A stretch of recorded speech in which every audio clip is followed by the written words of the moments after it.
Hi friends, ఈరోజు వార్తల్లో నిలిచిన కరెంట్ అఫైర్స్లోని మొదటి అంశం, తెలంగాణ రాష్ట్రంలో అధికారంలోకి వచ్చిన కాంగ్రెస్ ప్రభుత్వము విభిన్నమైన పథకాలతోని ముందుకు దూసుకెళ్తుంది. దీనిలో భాగంగానే తెలంగాణలో 100 రోజుల ప్రభుత్వము కొన్ని పథకాలను ప్రవేశపెట్టింది. దీంట్లో మహాలక్ష్మి పథకము, దీంట్లో మహిళలకు ఆర్టీసీ బస్సులో ఉచిత ప్రయాణము, 24.5 కోట్లకు పైగా ఉచిత ప్రయాణం చేసినట్టు ఇప్పటివరకు సూచించింది. నెక్స్ట్ ప్రజా పరిపాలన. ప్రతి మంగళవారం శుక్రవారంలో ప్రజావాణి దర్బా చౌక్ పునరుద్ధరణ పూలే ప్రజాభవన్లో అందరికి ప్రవేశం కల్పిస్తుంది. తర్వాత మహిళా శక్తితో ప్రతి ఏటా 5,000 గ్రామాలకు 5 ఏళ్లలో 1,00,000 కోట్లు అనేది అందించాలని పెట్టుకుంది. దీనిలో చూసినట్టయితే శిక్షణ మరియు ఉపాధి నియోజకవర్గానికి అంబేద్కర్ నాలెడ్జ్ సెంటర్ నిర్మించి జీనోమ్ వ్యాలీ ఫేజ్ 2లో 65 ఐటీఐల్లో స్కిల్ సెంటర్లు, 3 జిల్లాల్లో గ్రీన్ ఫీల్డ్ సౌకర్యం కల్పించాలనుంది. నెక్స్ట్ విద్యారంగంలో ప్రతి ఊర్లో ప్రభుత్వ బడి, స్టేట్ ఎడ్యుకేషన్ కమిషన్ ఏర్పాటు చేయాలని సూచించింది. పట్టణాభివృద్ధికి సంబంధించిన వీటిలో హెచ్ఎండిఏ స్థలాలను పరిరక్షించాలని పెట్టుకుంది. నెక్స్ట్ మైనారిటీ సంక్షేమం కోసం మైనారిటీ కార్పొరేషన్, ఉర్దూ అకాడమీ ఏర్పాటు చేయాలని సూచించింది. దీంట్లో చేయూత పథకం కింద 10 లక్షల రాజీవ్ ఆరోగ్యశ్రీ కార్డులను ఉచితంగా 10 లక్షల వరకు ఉచితంగా వైద్యం అందించాలని సూచించింది.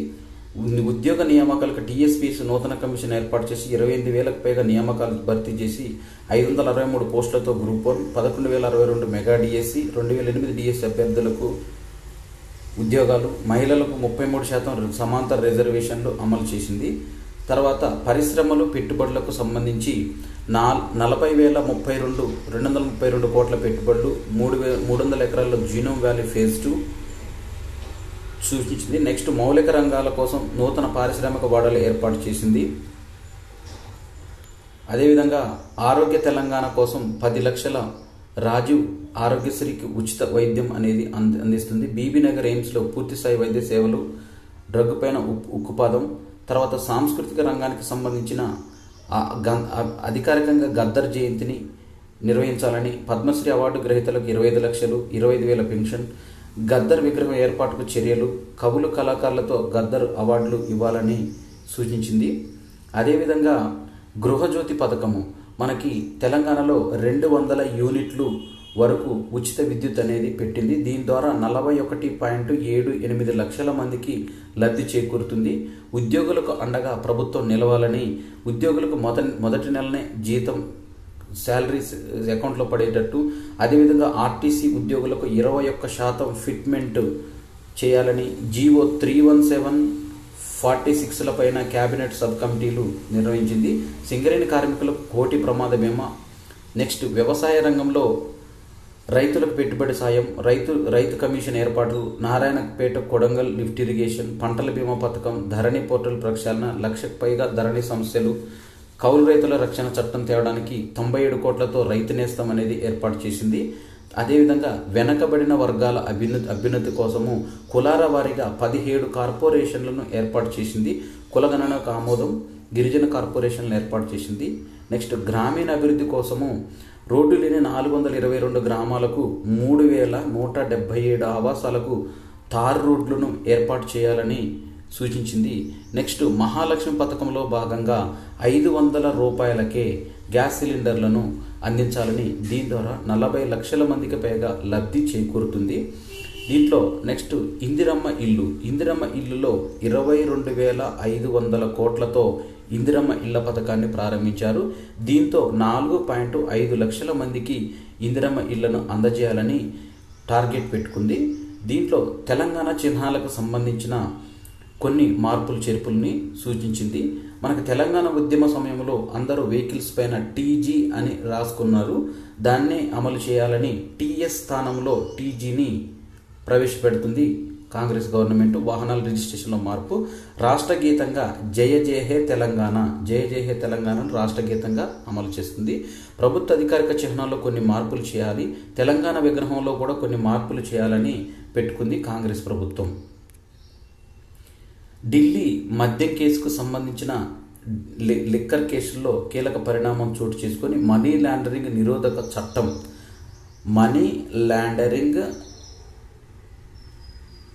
నిరోధక చట్టం కింద కవితను నిన్నటి రోజున అరెస్ట్ చేశారు. ఎమ్మెల్సీ కవితను.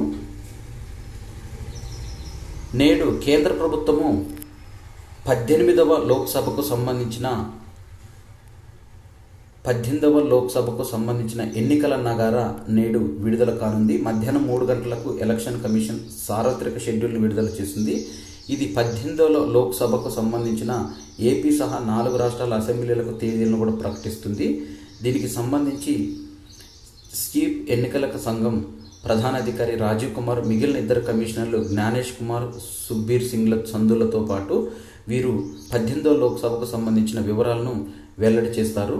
దీంట్లో మొత్తము 2014 7-8 దశల్లో చోటు చేసుకుంటే 2019లో తొలి దశలో పూర్తయ్యాయి. 2024లో తెలుగు రాష్ట్రాల్లో ఏ దశలో ఉన్న ఉత్కంఠపూరితంగా ఇప్పుడు ఆ పార్టీల్లో నెలకొల్పుతున్నాయి. వసుదైక కుటుంబ భావన విశ్వవ్యాప్తం చేయాలని మత సామరస్యానికి సంబంధించిన విశ్వ ఆధ్యాత్మిక మహోత్సవాన్ని రాష్ట్రపతి ముర్ము ప్రారంభించారు. దీనికి సంబంధించి విశ్వ ఆధ్యాత్మిక మహోత్సవం అనేది దీనిలో ద్రౌపది ముర్ము పాల్గొన్నారు. కేంద్ర మంత్రి అర్జున్ రామ్ మేఘ్వాల్, కమలేష్ డి పటేల్ రాష్ట్రపతి ద్రౌపది ముర్ముకు జ్ఞాపికను అందజేశారు, శాలువతో సత్కరించారు. భద్రతా దళాల ఖాందాన్ పోఖ్రాన్. దీనిలో కనుచూపు మేరలో ఏడాది నుండే మండే ఎండలు అణు పరీక్షల అత్యంత అనుకూలంగా ప్రాంతంగా సూచించారు. దీనిలో అణు పరీక్షలు జరిగిన ప్రాంతానికి వెళ్లాలంటే జైసల్మేర్ నుంచి పోఖ్రాన్ మార్గంలో ఎడారి మీదుగా వెళ్లాల్సి ఉంటుంది. సరైన రోడ్డు లేదు కాబట్టి సైనిక వాహనాలు, ఇతర అధికారులు వెళ్లాల్సి వచ్చినప్పుడు ఇనుప రేకులతో ప్రత్యేకంగా తయారు చేసిన బెల్టులు లాంటివి పరుస్తారు. ఉష్ణోగ్రత 50 డిగ్రీల వరకు చేరుతున్నప్పటికీ అణు పరీక్షలు ఏర్పాట్లు విదేశీ ఉపగ్రహాల కంటికి కనపడకుండా చేయవచ్చనే ఉద్దేశంతో మే నెలలోనే ఎప్పుడు సైనిక విన్యాసాలు అనేవి పోఖ్రాన్లో జరుగుతాయి. కర్ణాటక మాజీ ముఖ్యమంత్రి అయిన యడ్యూరప్ప పైన పోక్సో చట్టం కింద కేసు నమోదు చేశారు. 5 జాతీయ పురస్కారాలతో ఆర్టీసీ 5 జాతీయ పురస్కారాలను పొందింది. దీంట్లో 2022-23కి 2022-23 సంవత్సరానికి 5 అవార్డులు దక్కాయి. టీఎస్ఆర్టీసీకి ప్రధాన కార్యదర్శిగా అనురాగ్ జైన్ ముఖ్య అతిథిగా హాజరయ్యారు. దీనికి సంబంధించిన 5 అవార్డులను వారు అందుకున్నారు. దీంట్లో ఆర్టీసీ ఎండీ సజ్జనార్తో సహా కేంద్ర రాష్ట్ర రోడ్డు రవాణాల కార్యదర్శి అనురాగ్ జైన్, ఉపాధ్యక్షులు తిరుమలరావు తదితరులు వీటిని అందుకున్నారు. ఆరోగ్య సేవలతో ముడిపడిన ఇన్ఫెక్షన్లను ముప్పును పసిగట్టేందుకు ఆర్టిఫిషియల్ ఇంటెలిజెన్స్ అనేది ఉపయోగిస్తున్నారు. కృత్రిమ మేధ ఏఐని ఈ తాజాగా అభివృద్ధి చేశారు. ఆరోగ్య సేవలతో ముడిపడిన ఇన్ఫెక్షన్ను HIA సంక్లిష్ట పరిస్థితుల్లోనూ పక్కాగా నిర్ధారిస్తున్నట్టు 2017లో 6.87 లక్షల మందికి ఈ బారిన పడ్డారు. మొత్తము మరణాలు 72,000 చేకూరాయి. దీనికి తాజా ఆవిష్కరణ చేపట్టినట్టు సెయింట్ లూయిస్ విశ్వవిద్యాలయం, university of Louisville school of medicine పరిశోధకులు దీన్ని కనుగొన్నారు. అల్ప మధ్యాదాయ దేశాల్లో పేదల్లో అత్యధికంగా గుండె వ్యాధుల ముప్పు అనేది ఉందన్నట్టు దీనికి సంబంధించిన పరిశోధన ఒకటి వెలువరించారు. దీనికి సంబంధించి పేదలు శారీరక శ్రమ ఎక్కువ చేయడంతో CVDల కారకాల బారిన పడే అవకాశాలు తక్కువగా ఉన్నాయని ఊహించడం తప్పు అని ఈ అధ్యయనాల ఫలితాలను వెల్లడించారు. కేంద్రంలో కొత్తగా ఎంపికైన ఎలక్షన్ కమిషన్ సభ్యులుగా సుఖ్బీర్ సింగ్ సంధు, జ్ఞానేశ్వర్ కుమార్ వీరు ఎంపికయ్యారు. 2025 ఫిబ్రవరిలో వీరి పదవీకాలం ముగియనున్న తర్వాత జ్ఞానేశ్వర్ కుమార్ ఆయన స్థానంలో CECగా బాధ్యతలు చేపట్టారు. వాహనాలకు TS స్థానంలో TG అనేది అమల్లోకి తీసుకొచ్చారు. దీనికి సంబంధించిన పత్రికా ప్రకటనను కూడా విడుదల చేశారు. అడ్మిరల్ లక్ష్మీనారాయణ్ రామ్దాస్ కన్నుమూశారు. నిన్నటి రోజున నౌకాదళ దళపతిగా విశిష్ట సేవలు అందించారు. రామన్ మెగసెసే పురస్కారం, వీర్ చక్ర పురస్కారం ఇతనికి లభించింది. ముంబైలో 1933 సెప్టెంబర్ 5వ తేదీన లక్ష్మీనారాయణ దంపతులకు రామదాస్ జన్మించారు. 1949లో త్రివిధ దళాల్లో చేరాలన్న తపనతో 16వ ఏటనే డెహ్రాడూన్కు సైనిక దళాల శిక్షణ అకాడమీలో అక్కడ చేరారు. తర్వాత త్రివిధ దళాల శిక్షణలో మొట్టమొదటిసారిగా బ్యాచ్లో ఈయన ఒకడుగా ఎంపికయ్యారు. 1953లో భారత నౌకాదళంలో చేరిన రామదాస్ అంచెలంచెలుగా ఎదిగాడు. 1971లో పాకిస్తాన్ భారత యుద్ధం సమయంలో ఈయన ఐఎన్ఎస్ బియాస్కు నాయకత్వం వహించారు. యుద్ధ సమయంలో 93,000 మంది పాకిస్తాన్ సైనికులు తప్పించేందుకు పన్నాగాలు పడినాడు. 1990 నుంచి 93 వరకు పనిచేసి పదవి విరమణ చేశారు. ఇతనికి రామన్ మెగసెసే పురస్కారం అందుకున్నారు పదవి విరమణాంతరము. తర్వాత సైనిక్పూర్లో హైదరాబాద్లో నివాసం ఉంటూ అనారోగ్యంతో మరణించారు. కోల్కతాలో దేశంలోనే మొట్టమొదటిసారిగా అండర్ గ్రౌండ్ వాటర్ మెట్రో అనేది స్టార్ట్ అయింది. దీంట్లో ప్రజలకు ప్రవేశం కల్పించారు. దీంట్లో హౌడా మైదాన్ స్టేషన్ నుంచి హౌడా మైదానం స్టేషన్ నుంచి ఎన్ ప్లనేడు స్టేషన్ల మధ్య దాదాపుగా 4.8 కిలోమీటర్స్ దూరంని ఈ అండర్ గ్రౌండ్ మెట్రో ప్రయాణించవచ్చు. దీంట్లో 4,695 కోట్లతో భూగర్భంలో మెట్రో మార్గంను నిర్మించారు. 520 మీటర్ల హుగ్లీ నదిలోని సొరంగం గుండా మెట్రో ప్రయాణిస్తుంది. తుర్కియాలో పడవ ప్రమాదం జరిగింది. దీంట్లో 16 మంది వలసదారులు మృతి చెందారు. దీనికి సంబంధించిన కొంతమంది పిల్లలు కూడా ఉన్నారు. దానిపైన సమాచారం లేదని అధికారులు చేపట్టారు. దీనికి సంబంధించిన వివరాలు ఇంకా వారికి అందలేదని. బాలిస్టిక్ క్షిపణులను ఇరాన్కు G7 దేశాలు హెచ్చరిక చేశాయి. బాలిస్టిక్ క్షిపణులు సరఫరా చేస్తే జాగ్రత్తగా ఉండాలని హెచ్చరికలు జారీ చేశారు.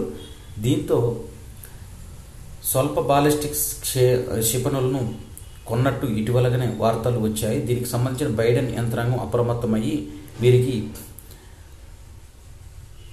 ముందస్తుగా ఆదేశాలు జారీ చేశారు. దీంట్లో G7 దేశాలు వీరికి వార్నింగ్ మెసేజ్ అనేది ఇచ్చాయి.